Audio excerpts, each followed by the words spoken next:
Pra është bërë gjithçka vetëm për show i bie atëre. Po, në radhë parë, nëse ftohen partia fituese, në këtë rast kë po i fton emrin të kryeministrit, gjë që unë kam thënë edhe herave tjera, kë nuk është kryeministër, kë është duke bërë shkelje, sepse kë është vetëm deputet, dhe kë në cilësinë e kryetarit të vendosjes është dashur t'i ftoj partitë një nga një. Jo në këtë formë, sepse kush është kë fundi fundit t'i ftoj të gjithë për një herë. Nëse kë mendon të arrijë konsenzus me krejt partitë, atëherë le të shkojë projekti i LDK-s, se LDK-ja ka kërkuar që gjitha partitë bashkë bëhen e ta formojnë një qeveri teknike, një qeveri tranzicioni, një qeveri deri në zgjedhjet e ardhshme kur do të jetë zgjedhja e presidentes, dhe unë mendoj që Albini është tallur, edhe ka shku i relaksum, e ka di që s'do të ketë asgjë, edhe u do rezultati dje kur doli në konferencën për shtëp, u po se asgjë nuk ka lëvizur në drejtim të zhbllokimit të situatës apo zhbllokimit kuvendit për të zgjedhur. Ai insiston që duhet shkohet me atë komisionin për votim dhe të shkohet në votim sheft, aty qartazi ja ka bërë të qartë kushtetuesja se nëse rendi ditës në mbledhjen e parë konstituive ka filluar me votim të hapur, nuk mund të ndryshohet loja në gjysmë apo në seancën e 2, 3, 30, nuk ka më rëndësi, por nëse kemi filluar me votim të hapur, do të shkohet deri në fund, deri të kryhet zgjedhja me votim të hapur. Po të shkohej në fillim, apo të kishte mundësi të kalojë në një seancë tjetër, por tani s'ka mundësi, sepse nuk o kry seanca parë konstituive. Ka pas mundësi të shkohet në votim, sepse kushtetuta e lejon edhe votimin e hapur, edhe votimin e mshef. Por, në mbledhjen e parë, zoti Dehari, kur ka dalë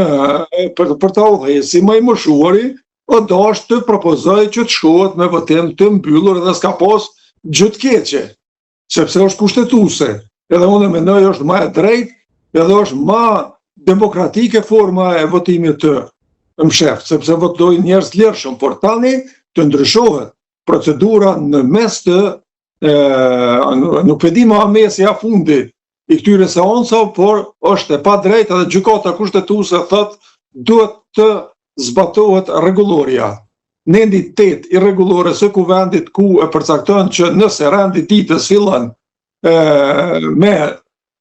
pikat caktuara, i njëjti nuk ka mundësi të ndryshohet gjatë vijimit apo gjatë vazhdimeve të mbledhjeve tjera të radhës. Zoti Koseri, edhe opozita nuk është se është në blok përballë kësaj, paktën siç duket. Fillimisht ishte Fatmir Limaj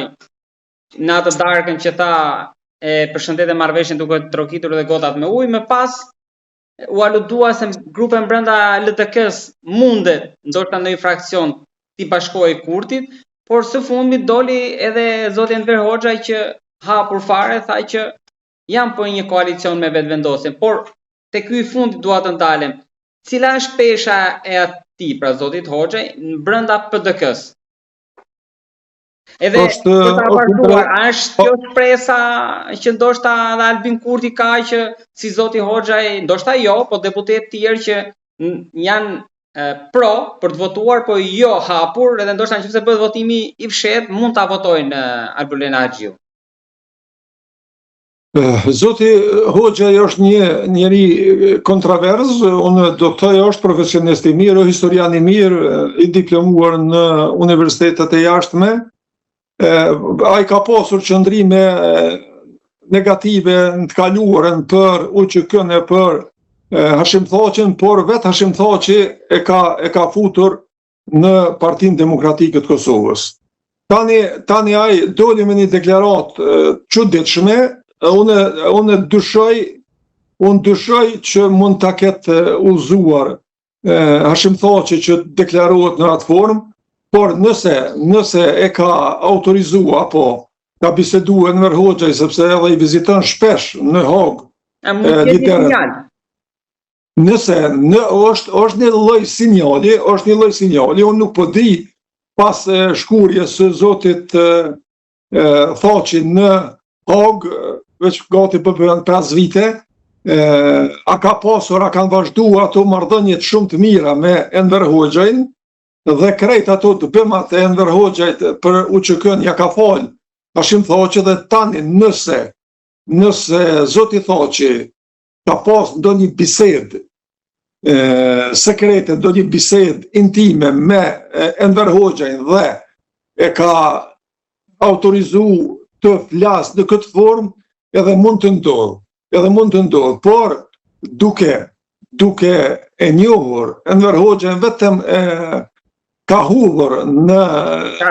publik një gatishmëri gjoja PDK-ja, ai si nënkryetar, sepse është edhe nënkryetar i Partisë Demokratike, unë mendoj që nga kjo nuk ka absolut asgjë, sepse edhe po të kishte VV-ja, ka shumë eksponent, ka shumë njerëz me të rëndësishëm që janë brenda VV-s, edhe pse aty është lideri absolut Albin Kurti, megjithatë njerëz të revoltuar mund të alshojnë, edhe nuk futet në koalicion me Partinë Demokratike. Andaj, ajo vetëm ka qenë një farë lloj prove për të provuar se si po reagon opinioni, si po reagon